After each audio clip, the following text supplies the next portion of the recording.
అయితే వాస్తవాలు కూడా ప్రజలకు చెప్పకపోతే ఇంకా నేను రాలేదే, లేకపోతే చేసేయలేకపోతున్నాడు, డబ్బులున్నాయి ఎందుకు చేయలేదు, నేను చేస్తా అన్నాడు కదా, నమ్ముకున్నాం కదా అనే ఫీలింగ్కి వస్తున్నారు. అది కూడా చెప్పాలి.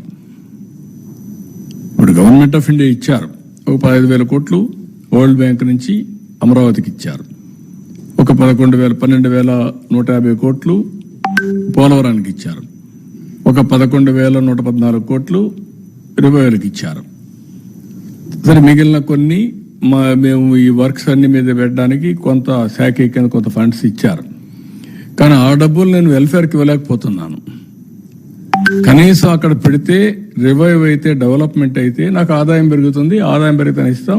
ఇంకొంచెం ఫ్లెక్సిబిలిటీ కోసం ఆలోచిస్తున్నాం. ఎక్కడ ఫ్లెక్సిబిలిటీ వస్తే అక్కడ అవసరమైతే బారో చేసినా సరే I want to give my commitments.